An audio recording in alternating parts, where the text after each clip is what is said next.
our vibe is so different. When we were producing a show together, and Mark doesn't worry about anything. And even when things are good, I'm worried. He said, this is the difference between us. He said, this is my heartbeat, meaning Mark's, and this is my heartbeat. So his favorite thing to do would be to prank the shit out of me to make me panic. You're funny when you panic. I'm glad you. And it doesn't take much to make me panic. No, it doesn't. And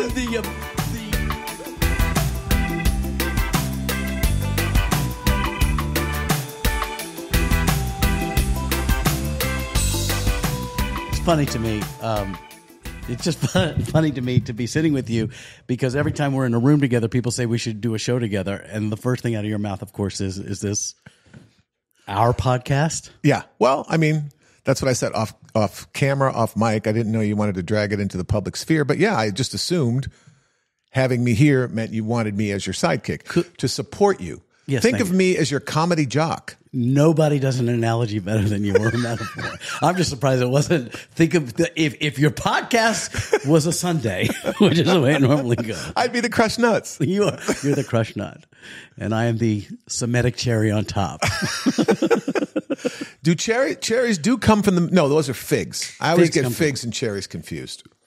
And who puts figs on their sundaes? Nobody does. Have we started? I think we're done. Okay, and it went great. That was an incredible experience, Mark. Thanks for having me. This is possibly my best friend in the world, and you know him. What touch place can we start? We'll go with Hugh Neutron, the voice of Jimmy Neutron. People love that. What's not to love? Everything. We met when Mark was plucked out of obscurity from Movie Time, which is now E. Right. By the way, Mark DeCarlo is my guest today. And you're on Movie Time, which was the precursor to E, and then you got hired to do like 2 episodes or something on a game show, a dating show or something. Mm-hmm. 6 weeks is what the original contract was, yeah. And the show was Studs, which is a dating show that was ahead of its time, kind of racy, 2 guys. All my shows are a little bit ahead of their time. Which would be the problem for why they never last longer than they exactly. should. Yeah, I have the same issue. I'm like in a time vortex. Yes, me too. I'm in this podcast will be very popular in 5 years. But right now, no one's listening. That's right. That's exactly my entire career. My favorite is when I met Chuck Woolery, which that's a phrase I never thought I'd ever say. Right. My favorite was when I met him. And he is he's a charming man, not a lot of layers there. You've met him. He's not he's more of a fig as well.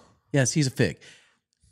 So I'm sitting there struggling through my career and I'm doing warm up for some show he's doing. And he said, Mark, at lunch, he said, Mark, it's so funny. I've only done like 3 shows, but they've lasted 10 years each.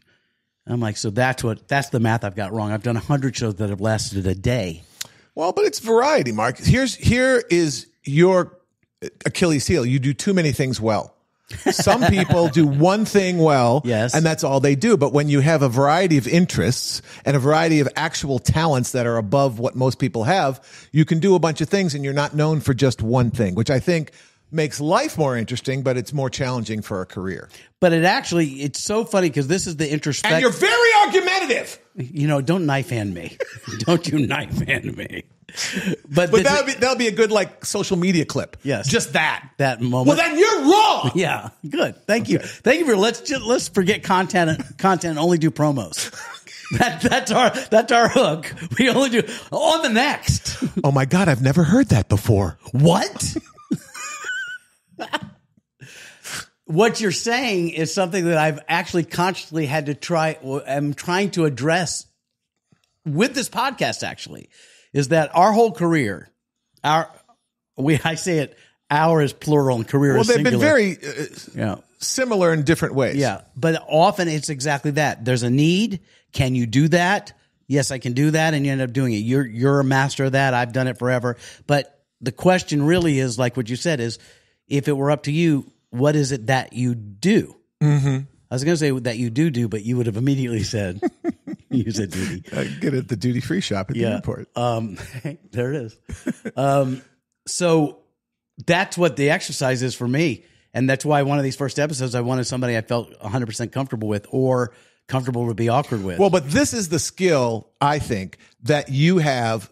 This is your primary skill that you can adapt to hosting a game show or hosting the Mark Walberg show or whatever. But your core skill is listening, hearing what people are saying, and then being able to empower them with new age gobbledygook that sounds I was about good. to say, you can say bullshit. It's all right. But you have a soft, nice. It's a humanistic approach. Well, my whole take comes from, and going back to where we met. So Mark got this job as the host of Studs. It was a syndicated game show. We weren't sure it was going to be a success. It turned out that every single person who worked on that show, who was at the infancy of their career, ended up being superstars in show business. Yeah. Like running all of MTV networks, running, several different shows. And then you and I. And so I got hired just as one day to be a warm-up guy. And it was in the studio that time forgot. You were a new host. I had you on this pedestal of being the talent, the star of the show. And I was immediately like, you don't talk to the talent. Which is proper, I think. I think that's right. And, but the studio was so old, the cameras broke and we had an audience there. And Mark, without speaking to me, we had not met, comes out of off the stage down to the audience, because what you don't know about Mark and what you, Caitlin, don't know about Mark is that he's born out of the improv royalty area of Second City and that whole crowd. And so he immediately does what he does best, which is improv, which apparently I'm good at too, but had no clue until this moment. And so he comes down in front of the audience and he kind of said, "What's your name?" I said, "Mark." He said, "That's easy." And then he says to the audience, "Mark and I." As if we had known each other for years. Yeah. By the way, this is a running trope in our relationship that's gotten me in more shit than I care to mention. But he says, "Mark and I know the answer to every trivia question on the planet. Hit us and we will have an answer." And we kind of make eye contact. I kind of see, all right, we're doing this. And so we start taking questions and we just start riffing, and we killed. And we had to, because the cameras broke all the time. So we would be down with an audience. And at that time, audiences weren't particularly the audience you would pick to have come to a show. No, and there were, 300 of them? It was huge. Pretty big audience. But we would have taping. Like in the front row would be like a Girl Scout troop. And then the middle might be a senior citizen group, and then a methadone clinic would be in the third, and then random gang members off of Hollywood Boulevard. Especially on it was really days. A melting pot. It was a melting pot, not of food, but like slag of people, some sort. Yeah. But that's where we met, and that vibe, that improv vibe between the two of us, has been one of the greatest joys of my life. We've had some crazy shit. Some fun times. I mean, and we that's show just up, the bottom line is. But so here's what you sign up for when you become Mark DeCarlo's friend. Okay? Here's what you sign up for. You sign up for stuff like we're invited to a celebrity golf tournament in Macon, Georgia. So that's great. And so I show up with Mark, and that's great. But then he does stuff like at the charity auction, he gets up on stage and says, "We're going to auction off a love song written for your girlfriend on the spot right now, Mark." I'm like, what the fuck? I'm not. And But you did it. I do it because you dragged me into it. It was for the kids, Mark. That's right. It's for the kids. We helped the kids. We also ended up. I don't want to.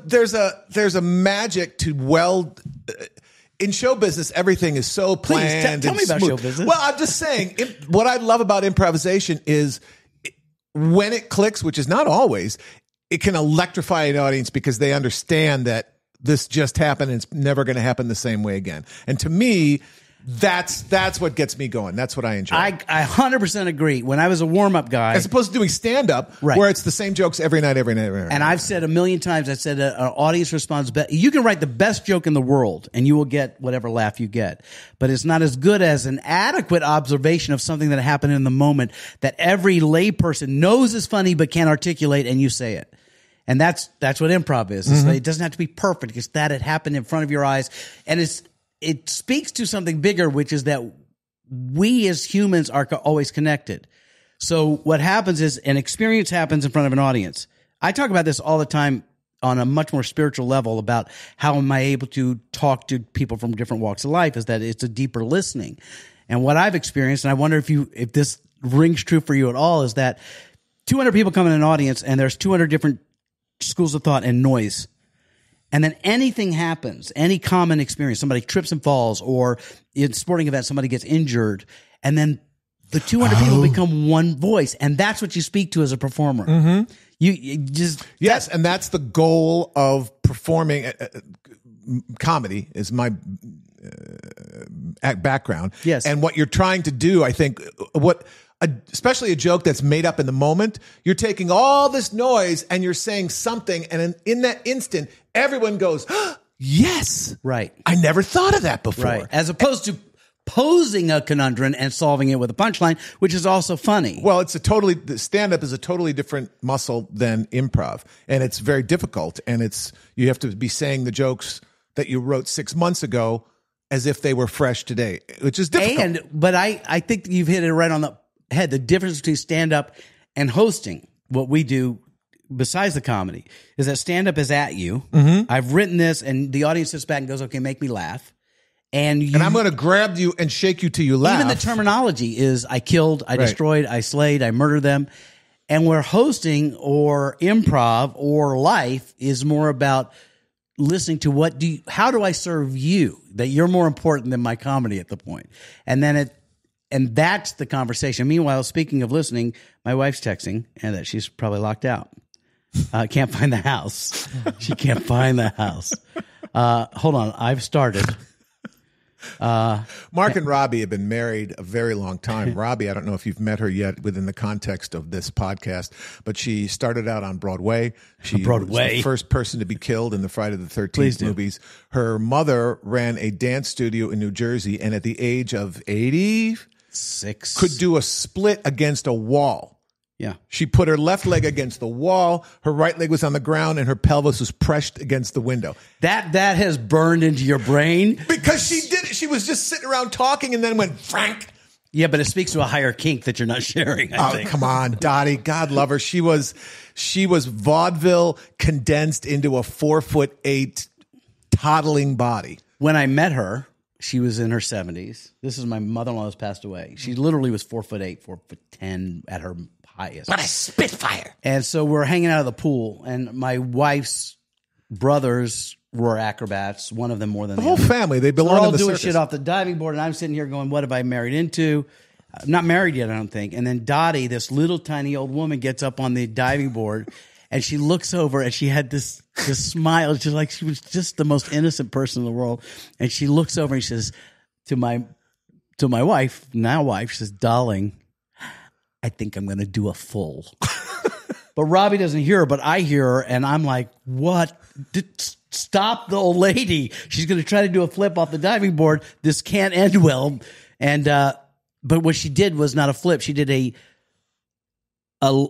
back layout, full twisting flip into the pool at mid-70s, which at the time was old. But now Gary, my brother-in-law, is 72, and he's still doing crazy shit. Yeah, it's mostly acid, but it's a crazy acrobatic carny in the best way possible. Is there a best way possible? Well, they all have their teeth. Yes, and have been tested. So right. No, but I mean, show business. They don't all have their teeth. Dottie didn't have her teeth. Dottie lost her teeth on stage. Of course. Do you not know this story? No. Dottie, this is my mom. Her real teeth or like dentures? Her real teeth. Her dentures fell out at Disneyland once, and she grabbed them and put them back in her face so fast that it was the greatest, most dexterous move I've ever seen in my life. She tripped, her top fell out, she scooped it up, bam, back in a smile. I swear to God, nobody saw it but me. And Goofy. Who can't talk because he can. Yeah, can't help you, Goof. Anyway.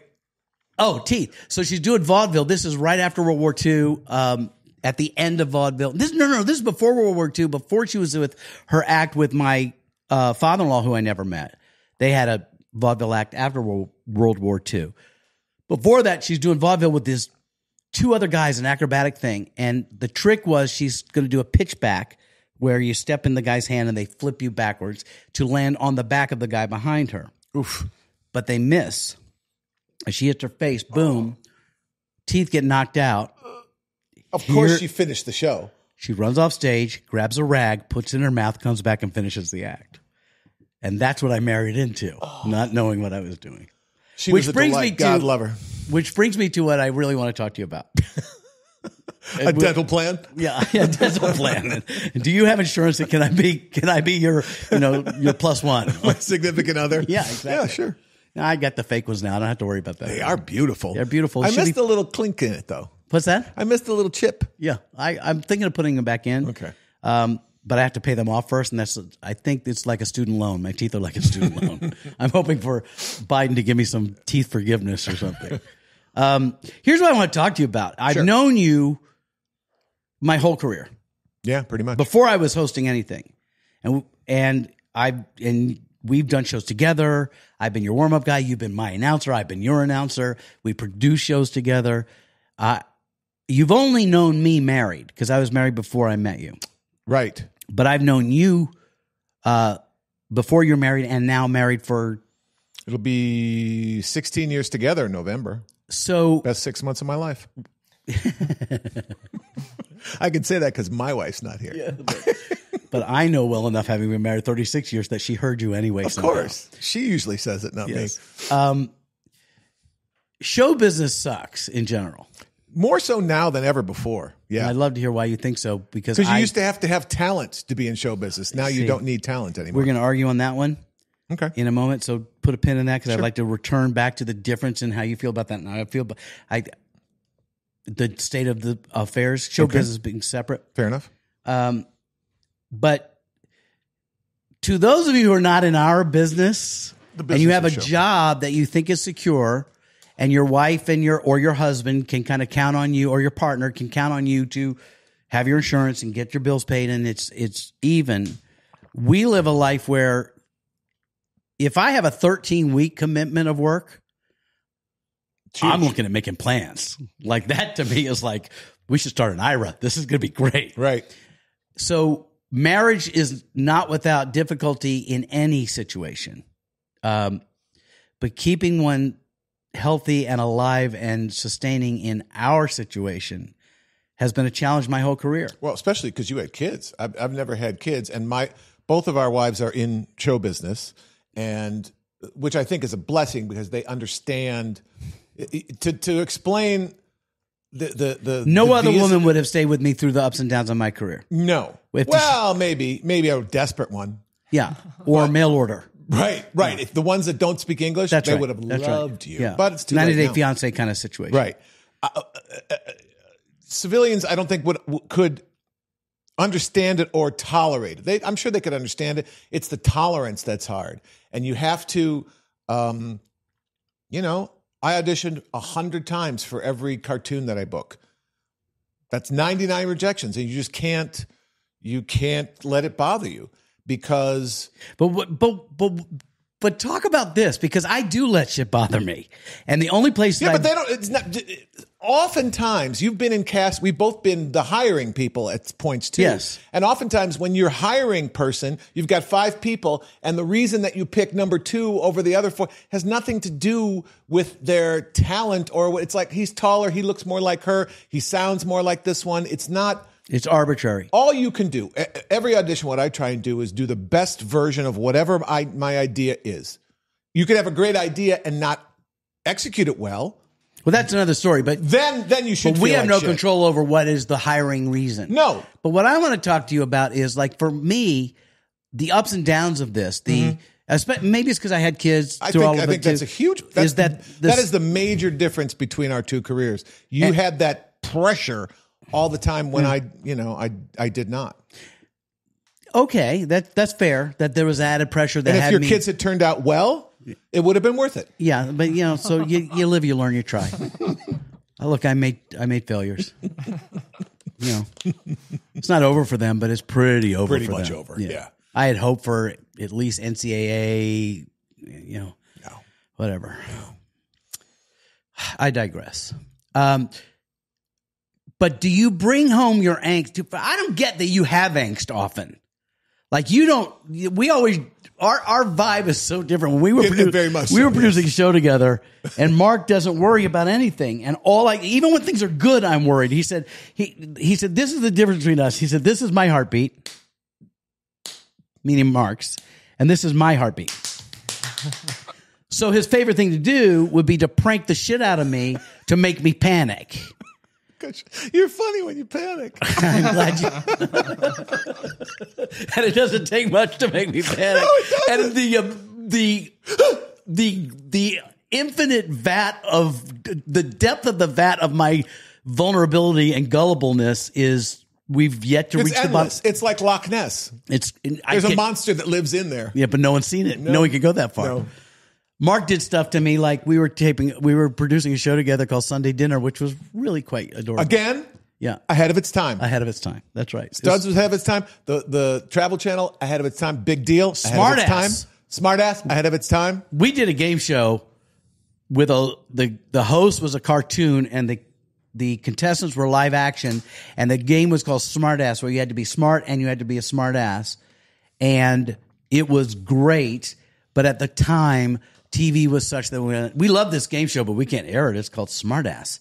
Well, and then they said, well, adults will never watch animation. That's right. They want to. And then Family Guy blows up the next year. Yeah. So we were doing Sunday Dinner, which was a show where I was supposed to host it.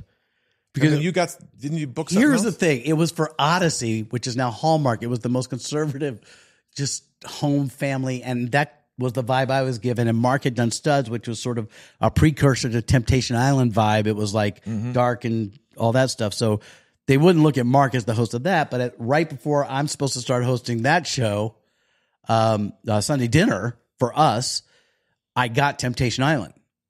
So we had to bait and switch the day before we were shooting promos for our show we were producing. I remember that. So I called the network and go, "You're going to love Mark DeCarlo in this." And they're like, "I don't see that at all." I said, you don't understand. I mean, he looks like one thing, but he's really just homespun his love and family. So Mark ends up doing this, but now I'm his executive producer. We're executive producers together, but on tape days. You were in charge. Right. But there was one tape day for Sheila E. As our guest. And the show was... Who was super cool. Super cool. The show was celebrities tell us what their favorite Sunday dinner was, their family's recipe, and they cook it for us. And we would go to their home. Right. We would go to Sheila E.'s house or to Enrico Colantoni. It was fun. That was great. So you got to really get the vibe of the family and the Sunday dinner and the whole mythology around that. So we're taping Sheila E., but I had to do something for my other show, so I couldn't be there. But Mark's a co-executive. We're executive producers, so you'll handle it. Mark says, "Don't worry, I got this." I said, "I'll get there as soon as I can." They're taping in the evening. So about 8:30 or 9, I call him to say, "Hey, I'm on my way. Everything going good?" He says, "Yeah, things are great. We got the fire out. Nobody was hurt." Thank God. Now, you got to get, Kaylin, that this is not the first time I've been pranked by Mark DeCarlo, probably that day. And immediately I don't go to, this bullshit. I go to, oh shit. But then I'm like, maybe not. Now I show up to Sheila E.'s house. I bust it hasn't been a fire, right? But then he says, "No, there's no fire, but there's a little tension. But we're all good. It's all good. There's a little tension, but I think we're good."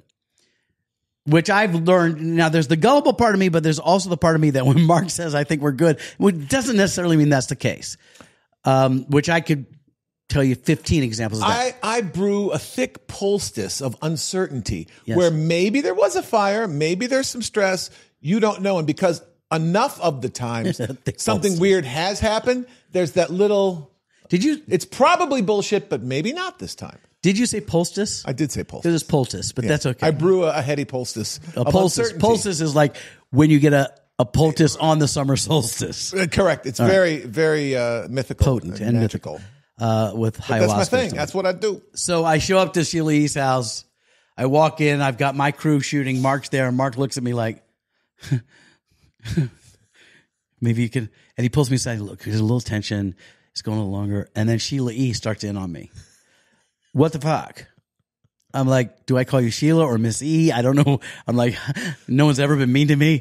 And I'm already like freaking out. And she's like, it's like 9:00 and this crew's all up in my house. And this was supposed to be quicker than this. Like, do you have answers? And I look at Mark and he's like, so I'm like, I'm sure we're going to work it out. It's all going to be great. But I'm sweating. And then, of course, everybody, erupts in laughter. And I'm the brunt of another great moment from Mark. But you know what that does? What does it do? Other than give you a little hosting tip now? Please. When you bond with the person that you're interviewing, you now we're a team, Sheila E. and I. Right. So we're the co-conspirator thing against me was your bonding to make the show better. Exactly. You did it for me. It was part of the poultice of uncertainty. The word is poultice. No, it's poultice. You want? You can look it up. If only there was a machine. Are you sure it's poultice? You know, you are a brilliant, highly educated man. Could I be wrong on this one? Yeah, you are wrong on this one. I was wrong on. We were doing an improv show last week, and I thought the Elvis Costello line was. I can't wait to hear. 70 is a set. Radio is a. I thought the line was radio is a sad salvation. Harry Hannigan said, no, it's radio is a sound salvation. Sound salvation. And on stage, I said, no, you're wrong, Harry. And then it turns out he was right. Except so his makes perfect sense. I know, yes. But it's also, I mean, the sad. Also when a horse sprains its ankle, old naturalists would take mustard root and other herbs and put them on a leaf and wrap it around the horse's ankle to help it. And that's called a poultice. It comes from the Appalachian kind of vibe of health. Poltice, I believe, Kaylin. Poultice? Yeah, poultice. Yeah, a soft, moist mass of material, typically to plant material, applied to the body to relieve soreness and inflammation. This is like bathing in a milk bath of happiness right now. All right, so I've been wrong twice in my life. There. In your life. That's right. What I was trying to get to, and we got sidetracked, and it's important that we talk about it. This is not important to talk about it, but I want to talk about it, is that how do you disassociate from the ups and downs of show? I think part of it is wealth. You're better with money than I am. But how do you not dump your... First of all, you're not an emotional guy. You don't get particularly spun. But do you dump the worst version of you on your wife? Or she would say so. Yeah, I mean, I get cranky sometimes, but what can you do? Here's how I look at it. You can panic, Mark. That's what yeah, but what you know what that does? That compromises your best self. Always. Fear is everyone's worst enemy. Always, forever. I don't disagree. I 100% agree with you. I think part of it maybe is my improv training. You know, most people, they say the thing they're the most afraid of is speaking in front of an audience. That's the least thing I'm afraid of, right? And if you realize that the worst thing that happens if you tank an improv show or a stand-up is that 150 people think you're an idiot. Okay. See, the difference is you quantify that as okay, and I quantify that as Armageddon. That's the end of... if it keeps happening, yeah. But every once in a while... The awkward... The kids today, they love the phrase, you're an empath, right? And they say I'm one. And I am. I think you are. Yes, but I call that desperately codependent. I've used this phrase before. It's not particularly a good thing. So the difference is... No, you're very sensitive and you're an excellent listener. So if someone's got something going on, you pick it up and you probably take on some of it yourself because you've been there. Which is the definition of codependence. Yes, but you also... You take some of that off people and you help people. You're very empathetic. That's happened later in my life. My point is the part where you have enough self-worth and logic and intellect behind it to say, you know, this didn't go well. Worrying about it doesn't help. Because when we were doing Sunday dinner and we couldn't book it, I would wring my hands at my desk and you would still enjoy your day. Well, you were more in the weeds on that than I was. Well, we were in it together. You just didn't take but you were more experienced on that part of it, so you knew it was more I knew we were all going to die sooner. Yeah, exactly. No, you know what? Here's the game I'm playing. Okay. The game I'm playing is I never want to have to go punch a clock at a job. When I was in high school, I worked at Sport Mart for a day stocking fishing line. And I went in, they gave me a vest, a box of fish, and I had to tag it and stick it. And after an hour, I felt like crying. I'm like, oh my God, I'm in high school. I can't do that. I think you're I can't do it. But I think the difference between you and me is that you're actually a true artist. Because that drudgery of jobs I've done in my whole life, and quite frankly, it was acquiescing to show business for lack of a career that got me into it. I just happened to be good on a mic and be able to talk. I didn't know that was going to be my career. And the difference is I've actually longed for it in the dark times. I've actually said, God, I wish I had any skill that had me show up to a desk and do a job that I didn't have to think about. Yeah, but we don't. We literally unemployable outside of show business. And there's nothing wrong with working at Sport Mart. Just for me, I think at that young age, it so horribly oppressed me. I literally quit. I just walked out, didn't tell them I quit. I just left. And I sold shoes for a little while in high school. That was fun because I was selling lady shoes. I sold lady and there's shoes lots of benefits with that. You have no idea. Yeah, and I worked at Nordstrom. I had the high end really did. in Orange County in the 80s. And I used to think of these like what I thought were older women. They were like 24. Right, exactly. And they would have a wine lunch and they'd come in sundresses trying on shoes. Easy pickings. Easy pickings. It was a different time. It was a different time. But we've learned now how not to objectify. So that's the game I'm playing. My success or failure is, am I making money in show business and enjoying my life? Now, I don't enjoy the not working parts. I enjoy working. I hate the chasing of work. But on balance, it's a win if I never have to work a job that I hate. Even shitty days in show business are better than doing something else. And it's a creative You just equated outlet. Show business to the cliche of fishing. A bad day fishing. Well, you know what I realized the other day? All of my close friends make something. My friend Jason is a welder and he builds things. Comedians write jokes. They make movies. They make TV shows. People that make stuff are inherently interesting because they're taking a piece of the world and they're mooshing it up and they're spinning it back out as something else. We have both been on corporate events where we're out on client dinners or out with civilians, and it's just it's hard to converse with people who aren't some of the cleverest people in the world. I mean, our friends are uniformly hilarious. Well, and that's right. That's the other thing I want to come clean on is that our friends are unilaterally and high level, funny and intelligent and interesting.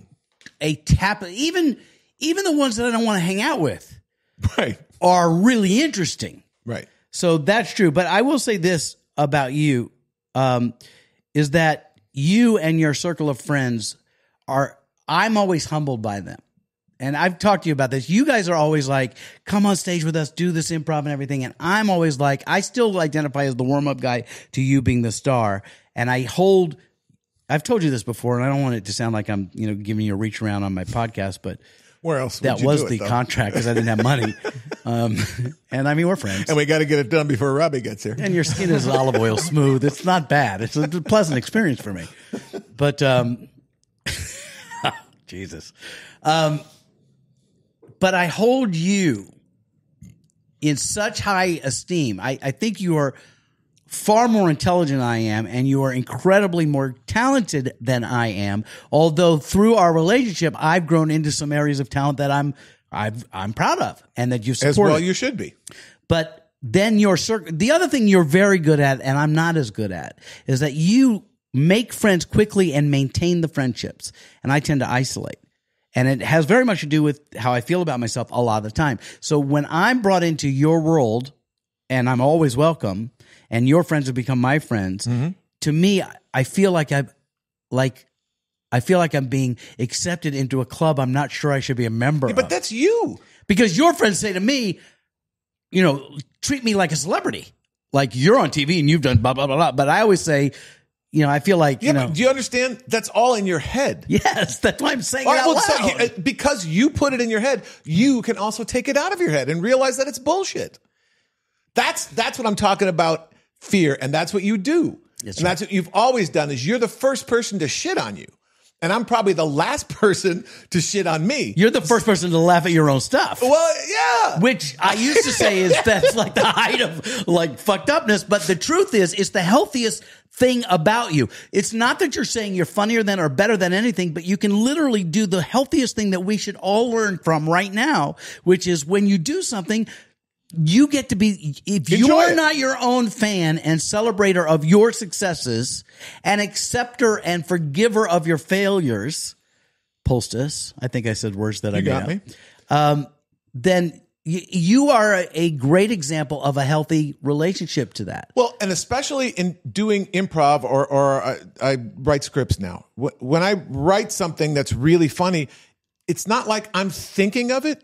It's like I'm downloading it. Yeah, I got it. There's a. So it's not like when you laugh at it, you're laughing at, look how clever I was. No. You're almost like grateful for it's whatever. Like some of the funniest stuff that I've written or done are things that I hear in my head and then I say. There's two kinds of jokes. The one joke where you're like, all right, Mark's wearing a green sweater. Let me muscle this out. Think about a green sweater joke, and there's my joke. Right. Let me play on the word green and sweater. Right. That's all me. Yeah. But poultice, I don't know where that came from. It came from the dictionary of mispronounced words.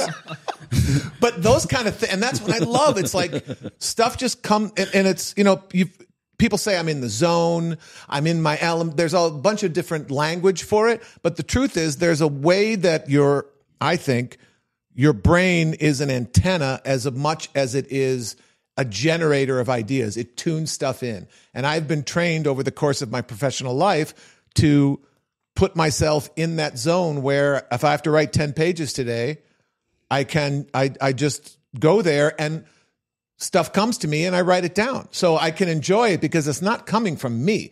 When I met my wife, I was in New Orleans. I had to go down and reshoot something for my travel show. I'm sitting in the airport at the gate at Louis Armstrong International Airport. I see this really good-looking girl in a short little blue skirt.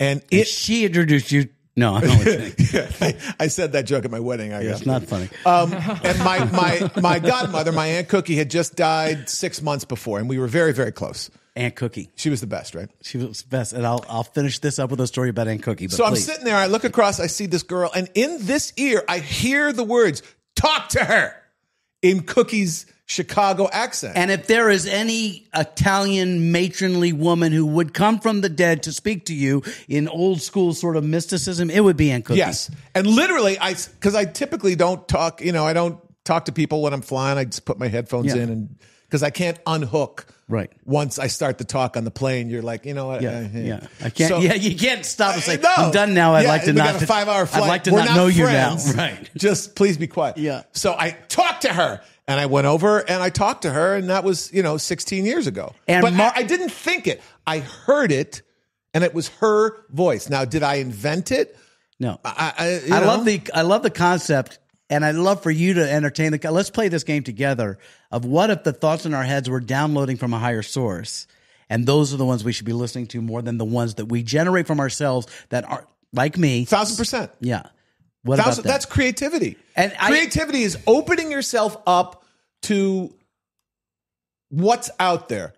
Right? There's art in the world. All art comes from someplace.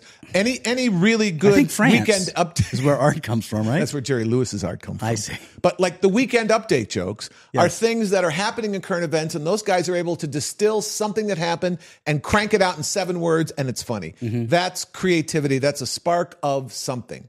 And I think that happens all the time in all different kinds of art forms. And by the way, you don't know this about Mark, but I do, but you're a big student of and proponent of the concept of quantum physics and things like that. So it's sort of like the God particle you're talking about. It's like that I think the brain is concept an that there's antenna. a thing that's beyond us in physics. Yes, and I think there's a continuum of people who are not creative at all.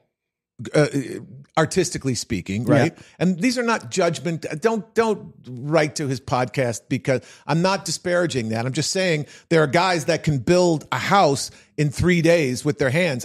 I can't do that. That's a form of creativity. But there are people that are not creative, people that are so creative that Robin Williams, what else could he have done but what he did? Yeah. He's not going to go work at a travel lodge in Burbank. No. And are they hiring, by the way? They're looking for a host, actually. The more you develop your creativity, what you're doing is you're developing the sensitivity of your antenna to absorb the shit that's flying around and then convert it to whatever your art is into whatever you're doing. So I'm going to shift this into the area that has been kind of a area for me, which is love and relationship. Because who you are today is pretty consistent with who you were when I met you. I think so. But there's an enhanced version of you since you've been married. Without a question. What do you think that is? My friend Booch told me when I was singing, and I was never. And by the way, everyone should have a friend like a Booch named Booch. Yes. I was a serial monogamist. Well, I wasn't like a player. No, you definitely weren't, and you had the option to be one because when your show's on the air, it was hot.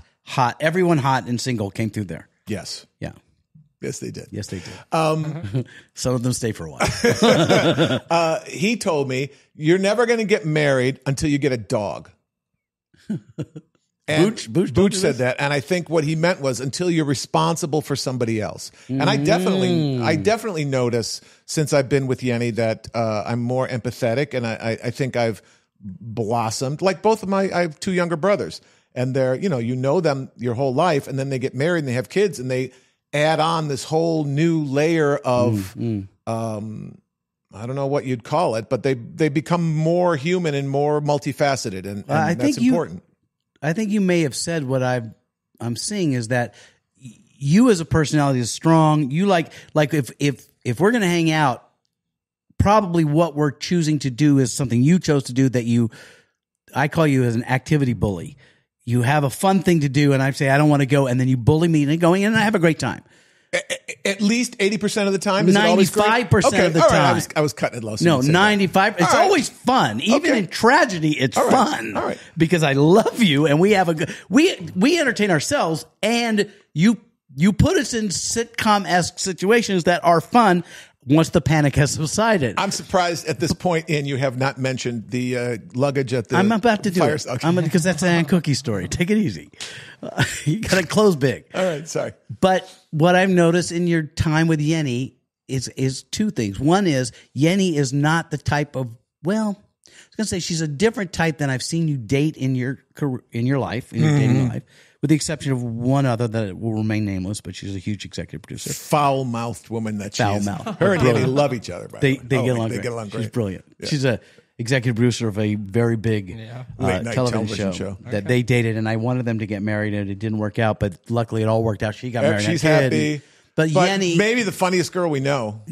Smartest, funniest, most beautiful, all the things. Yeah. And I don't know why I'm protecting her anonymity, but maybe we should. Should we? I think we should. Aaron Irwin, we love you. Aaron Irwin Callahan, she's married. Whatever. I don't honor married names. Okay, good. When I met you is where I know you. Understood. Fair enough. But Yenny is a strong woman.